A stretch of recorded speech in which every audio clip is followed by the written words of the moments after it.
Hi and welcome to आवाज overdrive. मैं हूं दीपाली राणा और इस हफ्ते आवाज ओवरड्राइव में हम आपको दिखाएंगे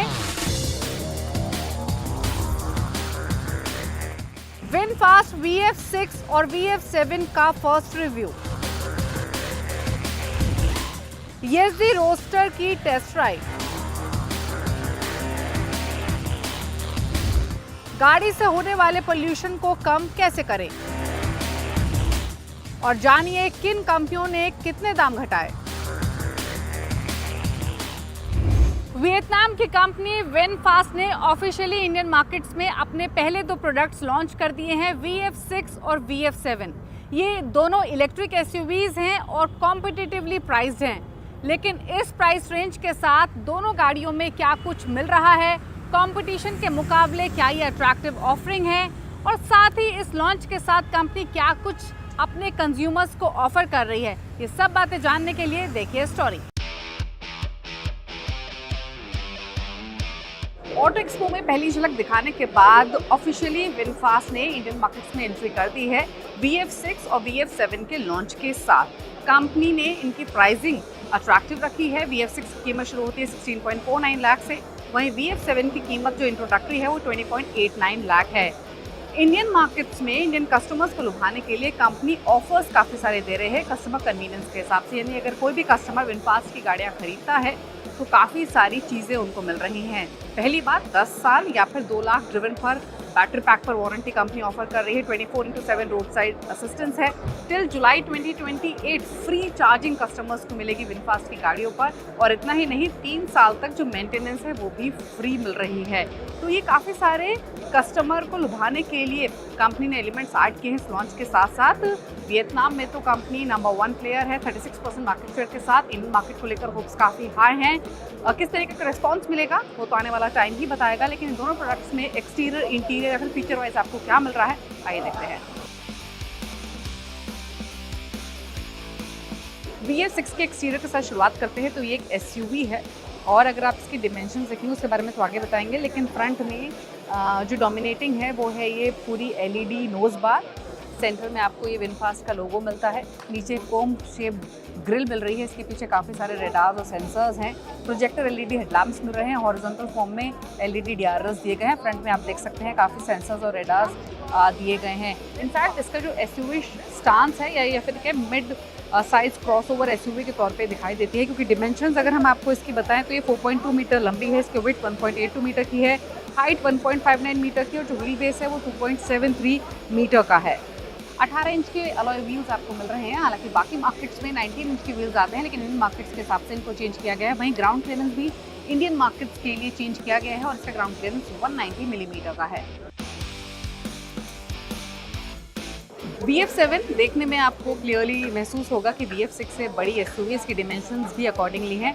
और अगेन जो इसका पूरा प्रोफाइल है, फेस है, काफ़ी क्लीन है। इटालियन डिज़ाइन की झलक आपको इसमें क्लियरली दिखाई देगी। आपको बता दें टोरिनो डिज़ाइन के साथ मिलकर इसको डेवलप किया गया है विद रिगार्ड्स टू डिज़ाइन और इसकी एक्सटीरियर स्टाइलिंग। अगेन फ्रंट में डोमिनेट करता है ये V face, LED DRL, LED light strip आपको पूरे फेस पर मिलती है। V का लोगो आपको स्टार्टिंग में मिल रहा है। प्रोजेक्टर हेडलैम्प्स हैं।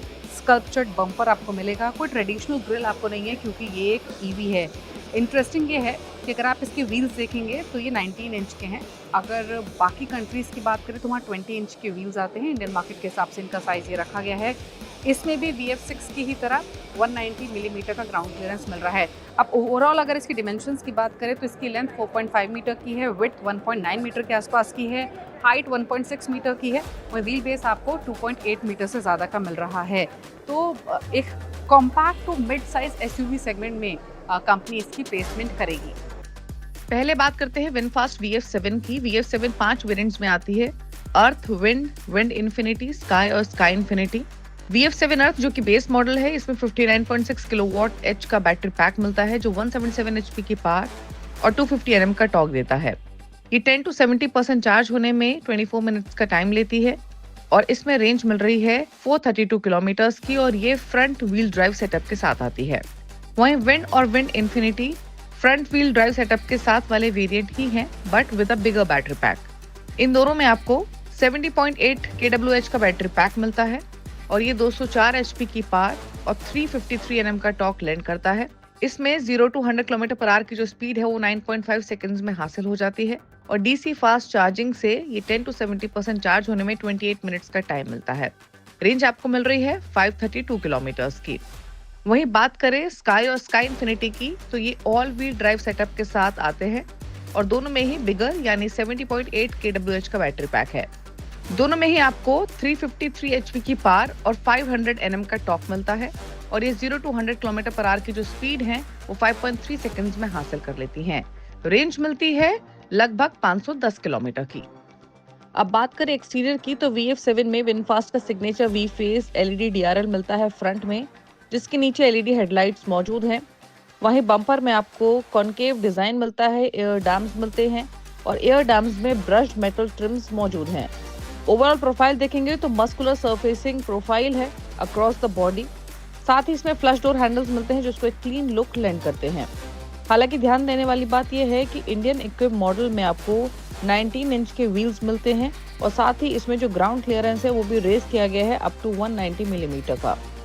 वहीं रेयर में आपको एक स्लिम विंड स्क्रीन मिलती है जो कि कनेक्टेड LED टेल लाइट्स के साथ आती है वर्टिकल ओरिएंटेशन के साथ। इंडिकेटर्स हाउएवर हॉरिजॉन्टली प्लेस किए गए हैं और क्लियर ग्लास ट्रीटमेंट काफी दिया गया है। अब बात करते हैं इंटीरियर की, तो VF7 के इंटीरियर में आपको वीगन लेदर अपॉलिस्ट्री मिलती है, 12.9 इंच का टच स्क्रीन मिलता है, wireless phone charger, large fixed glass roof और डुअल जोन क्लाइमेट कंट्रोल मिलता है। इसके अलावा फ्रंट में वेंटिलेटेड सीट्स हैं और पीछे रेक्लाइन होने वाली रेयर सीट्स हैं। केबिन में फिजिकल बटन्स मिनिमम मिलेंगे और ये टिपिकल EV फैशन इसमें दिखाई देता है। ज्यादातर फंक्शंस लार्ज इंफोटेनमेंट यूनिट के थ्रू ऑपरेट होते हैं जो कि ड्राइवर की तरफ टिल्टेड है। इंटरेस्टिंग ये है कि ट्रेडिशनल ड्राइवर डिस्प्ले को रिप्लेस करता है इसमें हेड्स अप डिस्प्ले। हालांकि काफी सारे फीचर्स ऐसे हैं जो कि वेरिएंट टू वेरिएंट डिफर करते हैं। अब बात करें सेफ्टी की, तो VF7 में आपको 7 एयरबैग्स स्टैंडर्ड मिलते हैं, रेडार बेस्ड एडास सूट मिलता है विद लेवल 2 ऑटोनोमस फीचर्स। हालांकि विनफास्ट ने हेड्स अप डिस्प्ले को इसलिए ऑप्ट किया है ताकि ड्राइवर डिस्ट्रैक्शन को प्रिवेंट कर सके, क्योंकि इसमें कोई ट्रेडिशनल ड्राइवर डिस्प्ले मौजूद नहीं है। अब बात करते हैं VF6 की, तो ये 3 वेरिएंट्स में आपको मिलती है, अर्थ, विंड, विंड इन्फिनिटी। अर्थ की कीमत 16.49 लाख एक्स शोरूम है, वहीं विंड इन्फिनिटी की कीमत 18.29 लाख एक्स शोरूम है। अगर आउटसाइड की बात करें तो VF6 डिस्टिंक्टिवली स्टाइल्ड SUV है। इसमें फ्रंट में आपको फुल विड्थ LED DRL मिलता है, एक स्ट्रिप मिलती है फ्रंट और रेयर दोनों में ही जो कि विनफास्ट के एम्बलम्स की तरफ एंगल्ड है। इसमें आपको generous plastic cladding all around मिलती है, स्लोपिंग रूफ लाइन है और 18 इंच के अलॉय व्हील्स इसमें मौजूद हैं। डिमेंशंस की बात करें तो VF6 लगभग 4.2 मीटर लंबी है, 1.8 मीटर के आसपास की इसके विड्थ है और 1.5 मीटर ये टॉल है और इसमें 2730 मिलीमीटर का व्हील बेस होने के साथ 190 मिलीमीटर का ग्राउंड क्लियरेंस है। गाड़ी के अंदर देखेंगे तो VF6 में आपको मिनिमलिस्टिक डिजाइन या एलिमेंट्स मिलेंगे। इसमें लार्जर 12.9 इंच का free standing infotainment touch screen है। ड्राइवर के लिए कोई डिजिटल डिस्प्ले नहीं है और ना ही कोई इंस्ट्रूमेंट क्लस्टर है। हालांकि इस काम के लिए VF6 में आपको हेड्स अप डिस्प्ले मिलता है। VF6 के फीचर्स की बात करें तो ये क्वाइट पैक्ड है, पेनोमिक ग्लास रूफ, 8 तरीके से ड्राइवर सीट का एडजस्टमेंट, केबिन में एयर फिल्टर तो मिलता है ही, साथ ही 8 speaker sound system, wireless charger, ventilated front seats, dual zone climate control के साथ wireless Apple CarPlay, Android auto मौजूद है। इसके अलावा इसमें वीगन लेदर अपॉलिस्ट्री मिलती है, कनेक्टेड कार टेक है। सेफ्टी के हिसाब से इसमें 7 एयरबैग्स एज स्टैंडर्ड मिलते हैं, लेवल 2 एडास है, auto park assist, automatic headlights, rain sensing wipers और इलेक्ट्रॉनिक पार्किंग ब्रेक के साथ 360 डिग्री कैमरा मौजूद है। बात करें बैटरी पैक और रेंज की तो VF6 में 59.6 किलोवाट का बैटरी पैक है और ये फ्रंट माउंटेड इलेक्ट्रिक मोटर के साथ आता है। पावर ट्रेन आउटपुट की बात करें तो 177 HP की पावर, 250 Nm का टॉर्क मिलता है एंट्री लेवल VF6 अर्थ ट्रिम के लिए। वहीं हायर स्पेक विंड ट्रिम में आपको 204 HP की पावर और 310 Nm का टॉर्क मिलता है। विनफास्ट के मुताबिक जो ARAI सर्टिफाइड रेंज है वो 468 किलोमीटर्स की है फॉर VF6 अर्थ। वहीं विंड ट्रिम के लिए 463 किलोमीटर्स की रेंज ही ऑफर करता है। ये SUV 0 to 100 km/h की जो स्पीड है वो 8.9 सेकंड्स में हासिल कर लेती है। वहीं चार्जिंग की बात करें तो 3.3 किलोवाट या 7.2 किलोवाट AC चार्जर से सपोर्टेड चार्जिंग लेंड करती है और साथ ही DC फास्ट चार्जर भी कैपेबल है। और डीसी फास्ट चार्जर के साथ ही 10 to 70% की चार्जिंग 25 मिनट्स में कर लेती है। तो फाइनली विनफास्ट ने ऑफिशियल एंट्री तो कर दी है, अट्रैक्टिव प्राइस भी रखे हैं, फीचर लिस्ट भी कॉम्प्रिहेंसिव है और कस्टमर कन्वीनियंस को भी ध्यान में रखा गया है। अब इन गाड़ियों का जो सीधा मुकाबला होगा वो Hyundai Creta electric, MG ZS EV, Tata curve EV और महिंद्रा की BE6 के साथ होगा। तो कीमत के लिहाज से विनफास्ट ने ईवी सेगमेंट में तहलका मचा दिया है। अब देखना ये होगा कि ये दोनों गाड़ियां ग्राहकों को इतना लुभा पाती हैं। रुक रहे हैं इसी के साथ एक ब्रेक के लिए। ब्रेक के उस पर आपको लेकर चलेंगे ESD रोडस्टर की टेस्ट राइड पर। आप देखते रहिए आवाज ओवरड्राइव।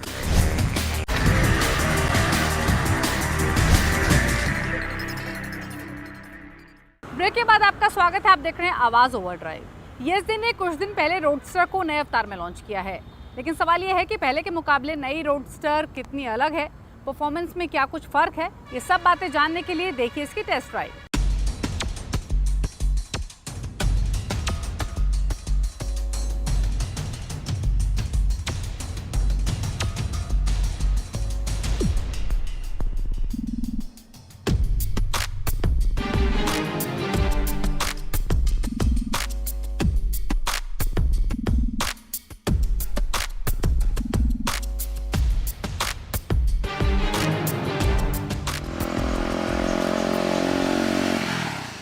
कुछ मशीनें मोबिलिटी के लिए नहीं बनी होती हैं, बल्कि वो रोमांच के लिए होती है, आपके रूह को छूने के लिए होती है।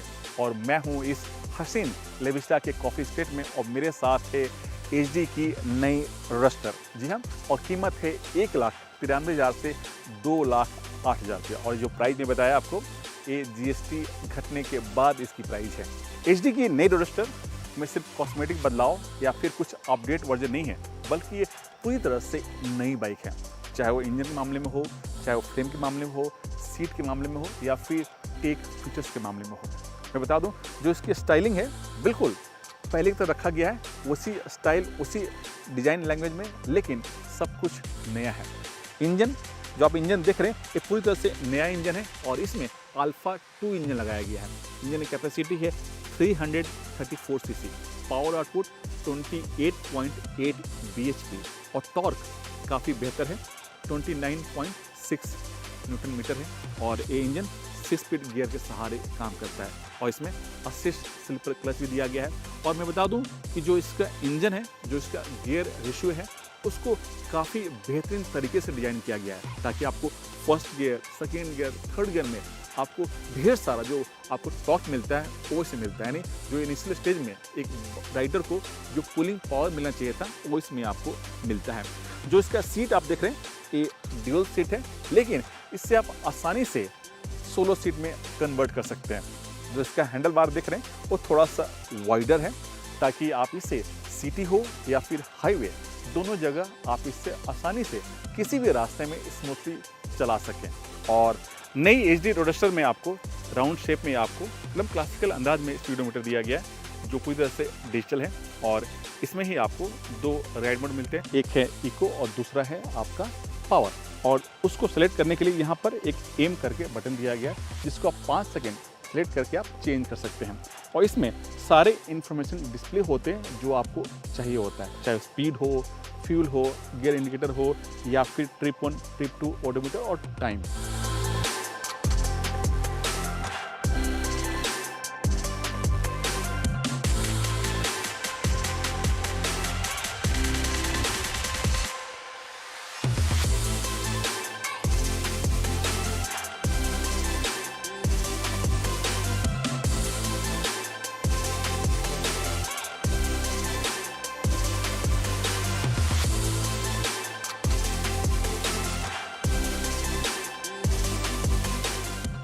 टायर साइज की बात करें तो फ्रंट में आपको 18 इंच के टायर मिलते हैं, रियर में आपको 17 इंच का।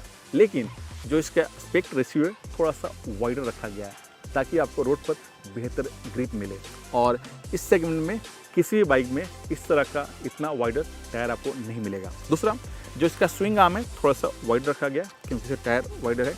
और ये आप पीछे का पोर्शन देख रहे हैं, इसका वो पूरी तरह से नया डिजाइन किया गया है। और यहाँ पर एक हगर भी दिया गया, लेकिन हगर वो आपको एक्सेसरीज के तौर पर आपको मिलेगा। नई रोस्टर की जो हाइट है सीट की वो काफ़ी बेहतर है। छोटे जो कद के लोग हैं वो भी आसानी से इसे चला सकते हैं। सीट का हाइट जो इसकी कुशनिंग है वो काफ़ी कंफर्टेबल, इसी वजह से जो सीट का हाइट है 790 mm है। जो इसका शॉक है यानी जो सस्पेंशन है उस पर भी काम किया गया है, चाहे वो फ्रंट का फुक हो या फिर रियर का शॉक, दोनों की जो ट्यूनिंग है वो पहले से बेहतर है और स्मूथ है। इसी वजह से आप इसे छोटे मोटे गड्ढे में चलाते हैं तो आपको झटका महसूस नहीं होता। जो आप फ्यूल टैंक देख रहे हैं, इसकी जो डिजाइनिंग है, जो इस पर डिकॉल है वो पहले से काफ़ी ट्रेंडी है और दिखने में काफ़ी आकर्षक भी है। और जो इसकी फ्यूल टैंक की जो कैपेसिटी है करीब 12.5 लीटर के आसपास है।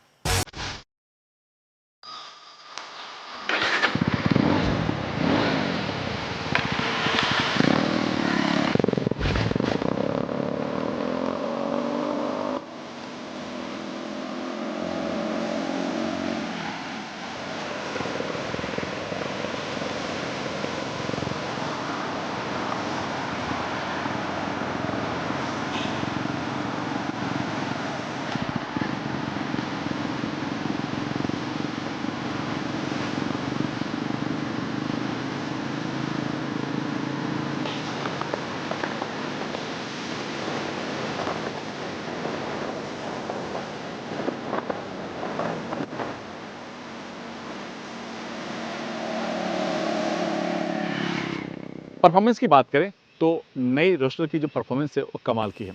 ये निम्बल है, ये टॉर्की है और ये स्मूथ भी है। जब आप इसको 60-80 में चलाएंगे तो ये बाइक बहुत स्मूथ चलती है। और जैसे ही आपको टॉर्क चाहिए होता है इनिशियल स्टेज में, अगर आप हिल एरिया में चला रहे हैं तो इसमें आपको बेहतरीन टॉर्क भी मिलता है। और मैं बता दूं कि ये निम्बल भी रहती है चलाते वक्त। और जो इसका ब्रेकिंग सिस्टम है वो कमाल का है। और इसके पीछे वजह है कि ड्यूल चैनल ABS होना।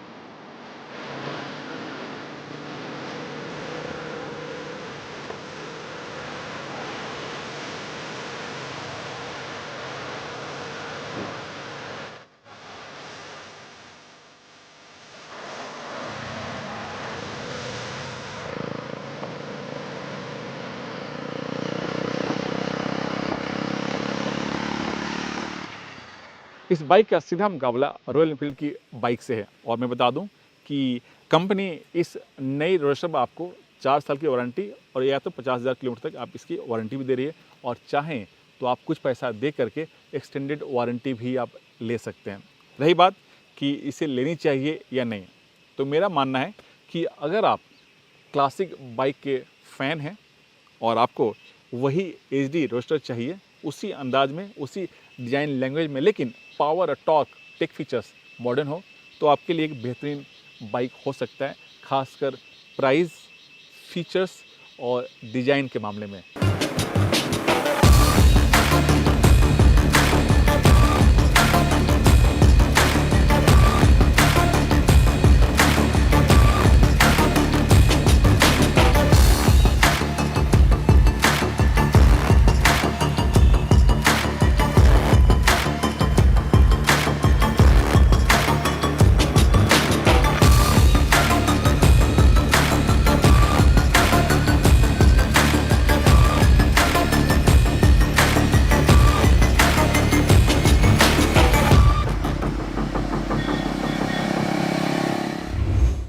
जानते हैं कि गाड़ी से होने वाले पोल्यूशन को कुछ खास बातों पर ध्यान देकर आप कम कर सकते हैं। तो कौन से हैं वो खास टिप्स जिन्हें फॉलो करके आप अपनी गाड़ी से होने वाले पोल्यूशन को कम कर सकते हैं? जानने के लिए देखिए हमारा खास segment tip of the week. गाड़ी की ट्यूनिंग सही नहीं होने या इंजन में खराबी आने से परफॉर्मेंस के साथ माइलेज पर भी असर पड़ता है। जब आपकी गाड़ी माइलेज कम देने लगे तो आप समझ लें कि गाड़ी पॉल्यूशन ज्यादा कर रही है। इसलिए गाड़ी की तय समय पर सर्विस करवाएं और जैसे ही माइलेज में गिरावट आए तुरंत उसकी जांच करवाएं। गाड़ी के इंजन की परफॉर्मेंस इंजन की लाइफ और पॉल्यूशन इंजन ऑयल पर निर्भर करती है। कई बार इंजन में बार बार ऑयल लेवल कम होने लगता है क्योंकि सही इंजन ऑयल का इस्तेमाल नहीं होता। इसलिए जरूरी है कि कार कंपनी जो रिकमेंड करे वही इंजन ऑयल डलवाएं। आजकल सभी ऑटो कंपनियां गाड़ी की इंजन क्षमता के हिसाब से इंजन ऑयल तय करती हैं, जैसे पेट्रोल इंजन के लिए अलग और डीजल इंजन के लिए अलग। आजकल सभी गाड़ियों के साइलेंसर में कैटालिटिक कन्वर्टर लगे होते हैं। कैटालिटिक कन्वर्टर में पॉल्यूशन को रोकने के लिए सिलिकॉन रॉड्स होते हैं। इनके खराब हो जाने से गाड़ी का पॉल्यूशन का लेवल बढ़ जाता है क्योंकि साइलेंसर की भी लाइफ होती है। साथ ही कई बार कुछ लोग लाउड आवाज के लिए बाहर से साइलेंसर लगवाते हैं, उससे भी पॉल्यूशन बढ़ता है। इसलिए ये जरूरी हो जाता है कि तय समय पर साइलेंसर बदलवा दें और साइलेंसर से छेड़छाड़ ना करें। आपकी गाड़ी पॉल्यूशन कितना दे रही है, इसके लिए समय समय पर पॉल्यूशन चेक करवाएं। वैसे नियम के मुताबिक हर 3 महीने में पीयूसी चेक करना अनिवार्य है। गाड़ी का पॉल्यूशन लेवल तय सीमा से ज्यादा हो तो सर्विस सेंटर में इसकी जांच करवा लें। इससे गाड़ी की परफॉर्मेंस पर भी असर पड़ता है। आवाज ओवरड्राइव में वक्त हो गया एक ब्रेक का। ब्रेक के उस पर आपको दिखाएंगे वो तमाम खबरें जो इस हफ्ते ऑटो जगत में सुर्खियों में रही। ब्रेक के बाद आपका स्वागत है। आप देख रहे हैं आवाज ओवरड्राइव और यहाँ से सीधे रुक करते हैं उन तमाम खबरों का जो इस हफ्ते ऑटो जगत में सुर्खियों में रही। ऑटो इंडस्ट्री में इस हफ्ते कई खबरें सुर्खियों में रही, लेकिन जो पहली खबर है टीवीएस मोटर की तरफ। जी हाँ, कंपनी अपनी अपाचे ब्रांड की 20वीं सालगिरह के मौके पर अपाचे RTR 160 और अपाचे RTR 200 का नया वेरिएंट लॉन्च किए और इस नए वेरिएंट में आपको कई नए अपडेटेड फीचर्स भी जोड़े गए हैं, जैसे deep projector headlamp, LED turn indicator, 5 inch का TFT स्क्रीन, साथ ही उसमें ब्लूटूथ कनेक्टिविटी और वॉइस असिस्ट जैसे फीचर्स भी इसमें दिए गए और इसके साथ ट्रैक्शन कंट्रोल और असिस्ट स्लीपर क्लच भी इसमें आपको मिलता है।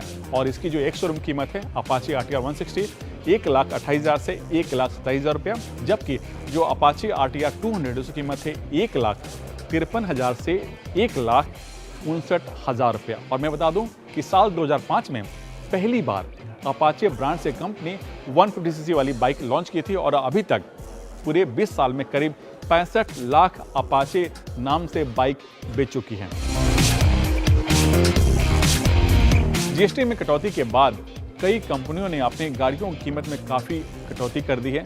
तो कौन सी कंपनी अपनी गाड़ियों में कितनी कटौती की है ये जान लेते हैं। सबसे पहले शुरुआत करते हैं मारुति से। जी हाँ, क्योंकि देश की नंबर 1 कंपनी है, तो मारुति ने अपनी गाड़ियों की कीमत में करीब 71,000 से 1,11,000 तक कटौती की है। वहीं हुंडई ने करीब 73,000 से 2,40,000 तक कीमत में कटौती की है। टाटा मोटर्स, जी हाँ, उसने अपनी गाड़ियों की कीमत में 75,000 से 1,45,000 तक कटौती की है। महिंद्रा एंड महिंद्रा, जी हाँ, महिंद्रा के पास छोटी गाड़ियां कम है, बड़ी गाड़ियां ज़्यादा हैं, इसलिए उनमें ज़्यादा फर्क नहीं आया। करीब 1 लाख से 1,56,000 तक अपनी गाड़ियों में कटौती की है।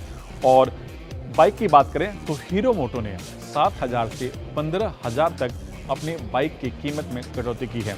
रॉयल एनफील्ड, जी हाँ, जो सबसे ज़्यादा बिकती है 350cc की बाइक, उसने करीब 22,000 तक अपनी कीमत में कटौती की है। और बजाज ने करीब 20,000 तक अपने बाइकों की कीमत में कटौती की है। और ये सारी जो प्राइस है 22 जो सितंबर है उसके बाद ये लागू होगा। और इसी के साथ आवाज़ ओवरड्राइव के शो में तो इतना ही, लेकिन अगर आपके पास कोई भी व्यूज़ हैं, सजेशंस हैं, तो आप आवाज़ ओवरड्राइव के ऑफिशियल फेसबुक पेज पर जाकर अपने कमेंट्स शेयर कर सकते हैं। इसी के साथ इज द टाइम टू से गुड बाय, ड्राइव सेफ, नमस्कार।